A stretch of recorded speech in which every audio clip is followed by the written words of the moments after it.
नमस्कार, मालवणी लाईफस्टाईल या माझ्या चॅनलमध्ये आपलं स्वागत आहे। तर आज आपण बनवणार आहोत ऋषी पंचमीची भाजी, कंदमूळ भाजी।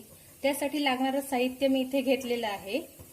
ते भाज्या मी धुवून चिरून घेतले आहेत। तर आपण बघूया काय काय साहित्य लागतं ते। मटार, सोललेले मटार आहेत, त्यानंतर वाली, शेंगदाणे, फरसबी, कंदमूळ म्हणजे लाल माठाचे खोडाचे तुकडे करून घेतलेले आहेत सोलून। त्याच्यानंतर अळू बारीक चिरून घेतलाय, त्याच्यात अळूचे देठ पण आहेत। तर निरफणसाचे तुकडे फोडी आहेत, आंबाडे 4, एका बटाट्याच्या फोडी, भोपळ्याच्या फोडी करून घेतल्या, शिराळ्याच्या फोडी करून घेतलेल्या आहेत। ओलं खोबरं घेतलेलं आहे इथे, हिरव्या मिरच्या घेतल्यात ओल्या 5-6 आणि चिंच भिजवून ठेवलेली आहे। आणि मक्याची ओली कणसं आहेत, ती मीठ घालून उकडून थोडंसं मीठ घातलंय, उकडून घेतलेली आहेत कुकरमध्ये। भाजीसाठी मी भांड ठेवलेलं आहे गॅसवरती तापत। आता भांड तापले तर आपण तेल घालून घेऊ।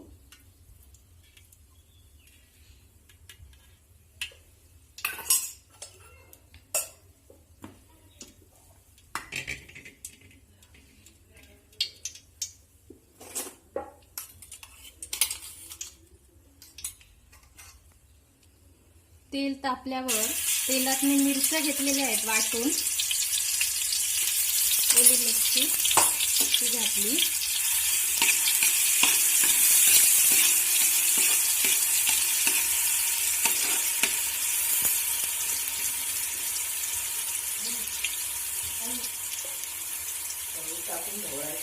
त्याच्यात मी अळू टाकून घेते सगळं।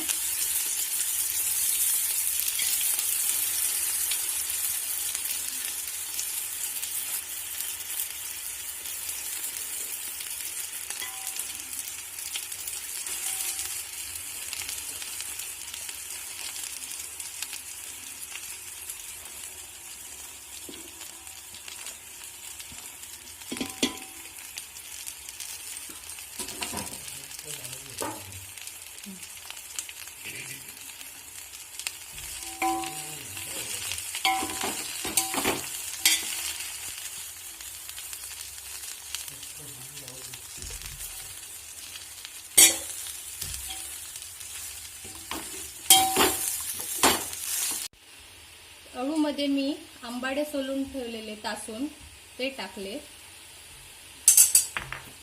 आणि थोडंसं चिंचेचं पाणी घालून घेते।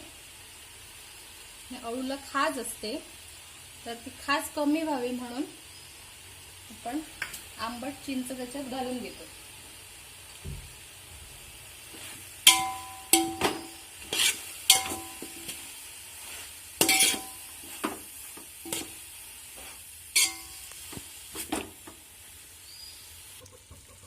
अळू आता आपण जे शिजत घातलंय ते छान शिजून मऊ झालेलं आहे।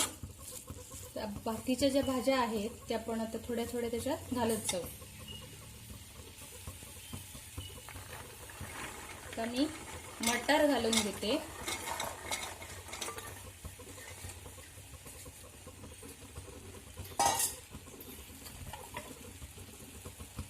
लाल कंदमूळ,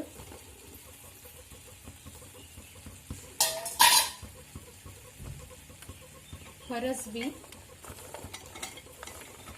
त्या भाज्या जरा लांब लांबच चिरलेले आहेत, मोठे तुकडे केलेत जरा। वाली घेतले आहेत मोडून, लांब म्हणजे तुकडे केलेत त्याचे, ते घालते मी त्याच्यात।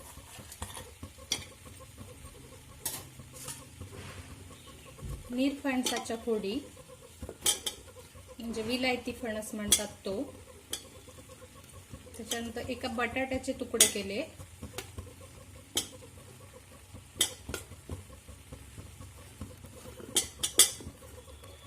भोपळ्याचे तुकडे, लाल भोपळा,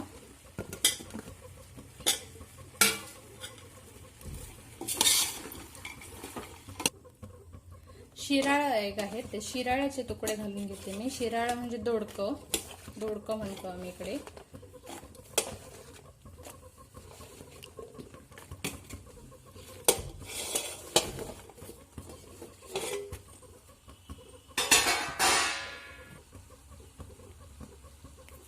थोडंसं मीठ घालून घेते मी। तर भाजी जास्त आहे, म्हणजे जास्त माणसांसाठीची भाजी दाखवते मी, तर त्याच्यासाठी मीठ पण आपल्याला लागेल भरपूर। तर मीठ घालून घेतले। आता सगळ्या भाज्या मी ढवळून एकत्र करून घेते।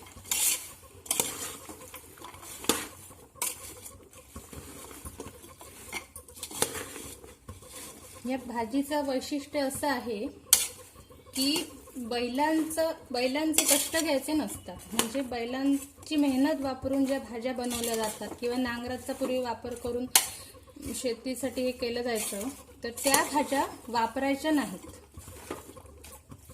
आपण स्वतः पिकवलेल्या भाज्या घ्यायच्या असतात। आणि ऋषी पंचमी म्हणजे पूर्वी ऋषी मुनीची कंदमुळं वगैरे खायचे, तर ते कंद पण आपण ह्याच्यात वापरतो, त्याला कंदमुळाची पण भाजी म्हणतात।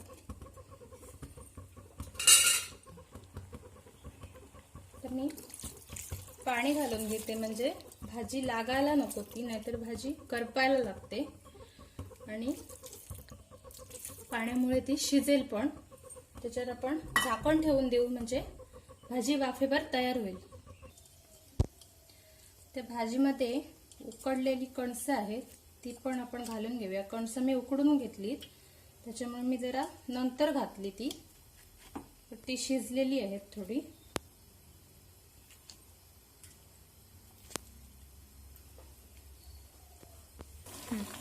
भाजी आता आपली व्यवस्थित शिजत आलेली आहे। तर आपण मी मगाशी वाटून ठेवले खोबरं, ते खोबरं घालून घेऊ आपण। मोठी वाटी भरून खोबरं वाटून ठेवलेलं आहे।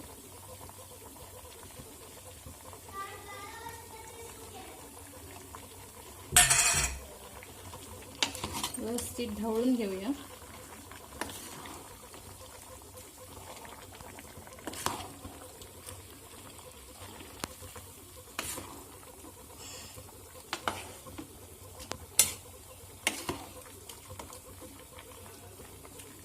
चांगली वाफ आली की मग आपली भाजी तयार झाली।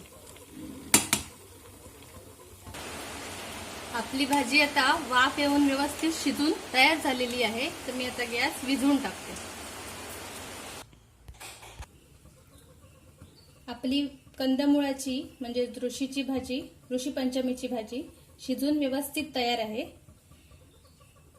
जर तुम्हाला हा व्हिडिओ आवडला असेल तर या व्हिडिओला लाईक करा, तुमच्या मित्रमैत्रिणींशी शेअर करा आणि आमच्या चॅनलला सबस्क्राईब करा। धन्यवाद।